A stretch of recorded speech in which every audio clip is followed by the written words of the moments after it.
Losers have this problem with temporary motivation. A loser will come and say, I really want to change my life. I can't live like this anymore. And they'll mean what they say for about 2 days. And then they're happy to go back to being a loser again. And that's why they never escape. They never get the terminal velocity required to break free from the atmosphere of mediocrity. The reason it's so easy to win in the world today is because the majority of people are perfectly prepared to lose. You have to wake up and you have to give a shit. You have to wake up and go, you know what? I'm responsible for my health, and I'm responsible for my finances, and I'm responsible for my family, and I'm responsible for the decisions I make, and I'm responsible for my motivation, and I'm gonna win. That's all you have to do to be monumentally wealthy. And the reason it is so easy is because most people can't do that. If everyone could do that, then to win would be hard. This is why I'm so happy for there to be losers. Because for there to be a winner, there has to be a loser. But luckily, God has put us in this version of the simulation where it is so brutally easy to surpass everyone around us. I look at people and just go, you haven't even tried. It's like a race, and the gun goes off, and I start running as fast as I can, and I turn around, and no one's even moved. So I'm like, all right, well, I'll jog then. Then I just lay down and just have a rest, and I look at the back of the finish line, the start line, and everyone's still standing there. I don't feel like running. I'm not motivated. I'm stressed. Gary said the government's gonna fix it. And I'm right there at the finish line, and they're telling me like, oh, you're a bad person because you have money. I just gave a about my own life.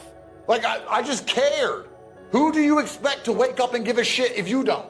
Do you think Gary, or even you, or me, do you think any of us wake up and go, John, I really need to get John a Ferrari. Today I'm gonna focus on John. No, we don't give a fuck.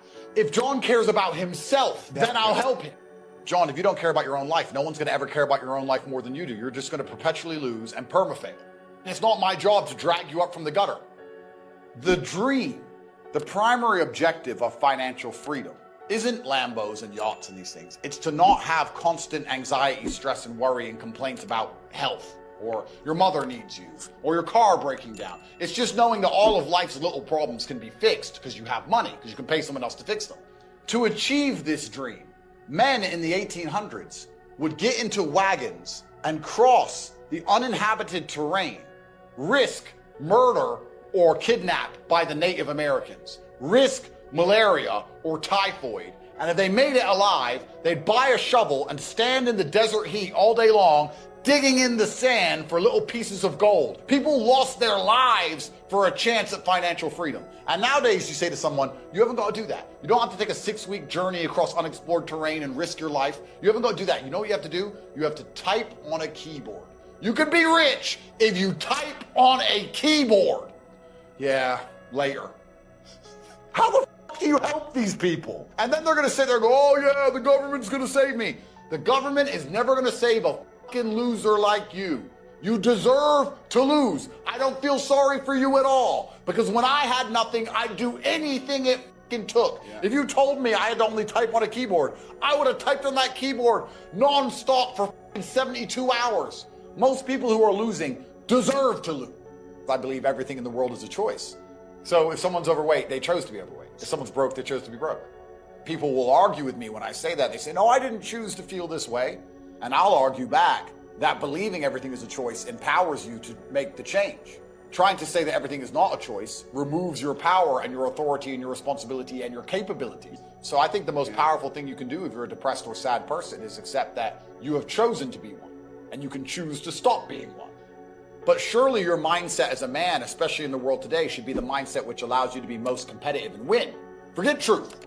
If I believe the sky is green, but it doubles my net worth, you can say the sky is blue all day long. I'm saying it's green. My net worth is doubled because of it. So what is truth? What even is true and false? All of history is a lie. Everything on the news is a lie. What even is true and false? True and false is adopting the mindset or the strategies which allow you to compete. That's what's true. It's like fighting. People say lucky punch. There's no such thing as a lucky punch. It landed and you threw it. That's a punch. So what is true? Well, for me, what is true is what allows me to feel most powerful. When I look at scenarios or situations, I sit and say, option A makes me feel weak and helpless, and option B makes me feel powerful, so I believe B to be true. And that's where my whole worldview comes from. The primary objective of my thoughts and feelings and reality is to win. It's not to feel happy. It's not on some garbage, endless quest for what might be true. It's to win all of the time. So, I mean, I'll say it now because it's my most famous saying, and it upsets everybody. I say women can't drive. Everyone loses their mind. I've been in a car with women and they've crashed it every time they're crashing or they can't park. I can't win if I die, so I don't let women drive me. And you'll sit there and people will say, oh, but that's not true. Look at the insurance data. I don't care about the insurance data. I don't care what you show me. I have seen it with my eyes. And I believe I stand a better chance of living if I drive myself. So I optimize for competitiveness and I optimize for performance in all things, which is very unpopular with a lot of people. Most people don't optimize for that. Most people optimize for the worst thing possible. You know, the worst possible mindset you can try and optimize your life for? Happiness. Happiness is for women and children. As a man, if you wake up and go, I want to be happy today, you're going to do unimportant, narcissistic, hedonistic garbage. Eat too much, drink too much, sit around and play video games, smoke weed. You're not going to achieve anything if you want to be happy. As a man, 99% of the time, you're going to be stressed or annoyed about something that's just happened, currently happening, or about to happen. That's life. We live constantly anxious. We have a lot of things to do. And you either suffer the consequence of the stress it requires to be a somebody, or you suffer the consequence of having no stress because you're a fucking nobody and you work in Starbucks and then you're a no one. Women get to be happy. We build these huge empires so women can sit around and enjoy their lives. And we're happy to give it to them because we're nice. So many men say to me, oh, how I don't feel happy. I'm like, so? You think I'm happy? I've got nearly $1 billion. I'm still stressed. I got criminal convictions, work to do. I was up at 6 a.m. I got to go here. I got to go there. I've got to train. I've got to do this. I've got to do that. At what point do you think you've earned the right to wake up as a man and feel happy? Name a period in human history where men were happy. Because if I think back, they were all dying in ditches.